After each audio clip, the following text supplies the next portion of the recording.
Looks like the deer are still using this scrape right now. We come down to change our batteries today on our trail camera. Today's February 2nd. It's Groundhog Day. Well, it's an exceptionally nice day. There's no snow, so it's a great time to get out and get into the deer woods. I got a question for you. Drop in the comments and tell me, when do you start your deer season?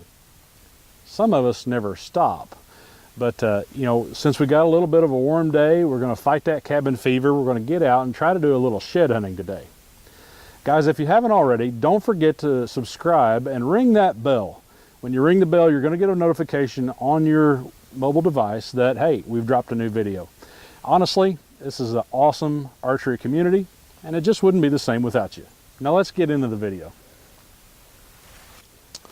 Since we've started the Outdoor Mentor, this puffy fish hat's become kind of iconic, and it's come to my attention I'm definitely not going to be able to carry this community alone. So without further ado, I would like to give one to you.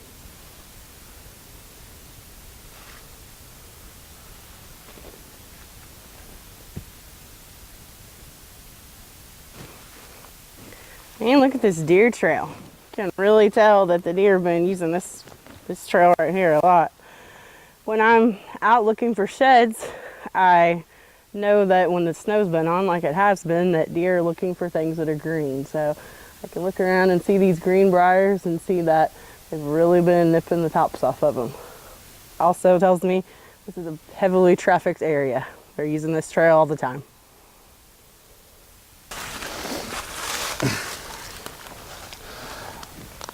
Well guys, we come in today to do a handful of things.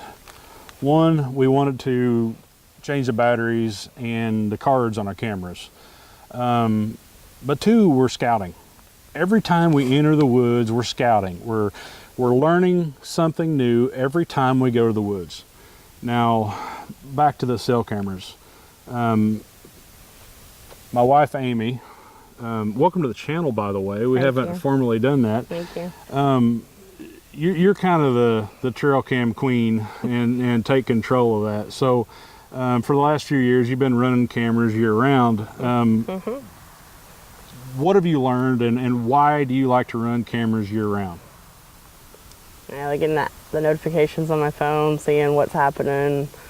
What are they doing? Are they still hitting the same scrapes? Are they hitting the food plot this time of year, or what time of year when you're hunting season? Are they losing their antlers? What else is in the woods? True. Be it bobcats, how many predators fox, you got, right? all kinds. Not necessarily in the same spot, but Sure. Different trail cameras definitely show us different things. So. Right. So really, trail cameras aren't just for hunting, right? Bro, definitely. They're going to be serve all kinds of the purposes. full conservation of the property that you frequent. Yeah, definitely. And like you said, the number one thing, getting those notifications on your phone. I mean, there's probably not one other piece of tech or piece of equipment out there that you can buy that, one, you're going to get a use out of year-round. Two, is going to be, that cool factor is way up there. You get that ding on your phone no matter where you're at. It is. I mean, it's exciting. But so we're in the woods today, going through our cameras, of course, updating the batteries, but we're also scouting. Now, if you're a new archer, if you're a new hunter, every single time you go to the woods, whether you're hunting or not, you need to be trying to learn something. And honestly, as soon as that snow thaws, this is the best time of year to get out and try to learn something about your deer woods. The tracks are in a little deeper, the trails are just a little wider.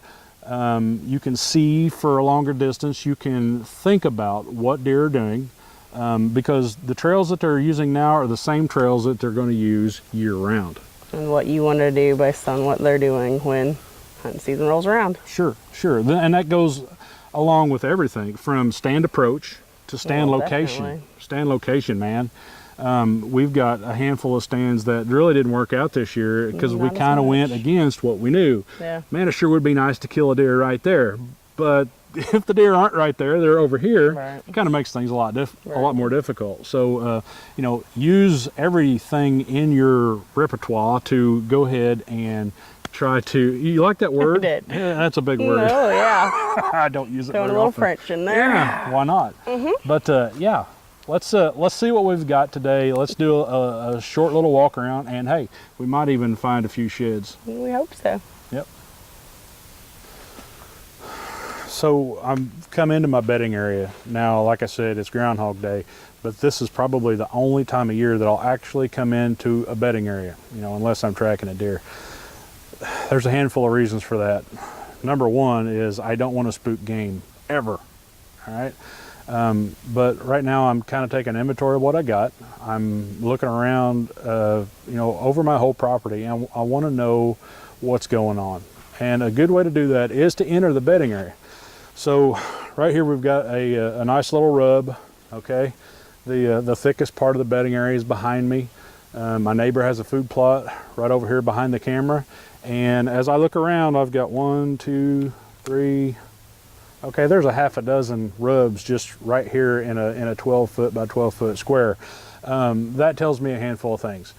Deer are bedding here, all right? Bucks are bedding here, and they're coming up, and they're either, you know, marking their territory here before they go out into the neighbor's food plot, or they're marking their territory as they come into bed.